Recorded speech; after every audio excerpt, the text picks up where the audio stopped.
In the Bible, we find one of the most beautiful appeal from God. It says, "Today, if you hear His voice, harden not your heart." Would you like to spend this day with God? Listen to this devotional. This Day with God, a devotional by Ellen G. White. Claiming the privileges. Enter ye in at the strait gate, for wide is the gate, and broad is the way that leadeth to destruction, and many there be which go in thereat.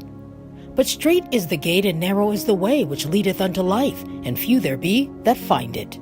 Matthew 7 verses 13 and 14. Do whatever you can, and the way will open before you.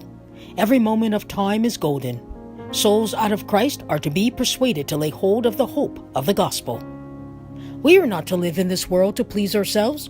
We have stern, earnest work to do every day of our lives. We look by faith to the things that are unseen, and in so doing, we lose sight of the trials and hardships of the way. Heaven is our home. We dare not run any risk of losing the one hope we have cherished so long, of seeing Jesus as He is and of being made like Him. We hope you will guard your steps, live the life of prayer and faith, and win the unfading crown of glory. There is no other way for any of us to be saved but that the way wrought out by our Redeemer. He has in His life on earth given us a practical illustration of self-denial and self-sacrifice of what He wishes us to be. I came not, says Christ, to do mine own will, but the will of Him that sent me. John 6 verse 38. We cannot be Christians while we live to please ourselves. We must enter in through the strait gate of self-denial if we follow the Master. This straight, self-denying path is too narrow for many to walk in who profess godliness. They want an easier path and are climbing up some other way. They refuse to follow in the footsteps of our Redeemer. Christ calls all such thieves and robbers.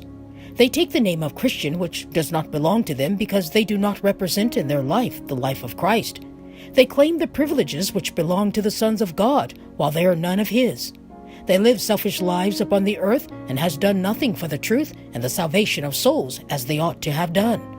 Sad indeed are these self-deceived ones. They will never see heaven because they are not willing to share the shame, the reproach that Jesus suffered for them. Dear children, let Christ be enshrined in your hearts, and you will love all from whom Christ has died, and will do all you can to save them.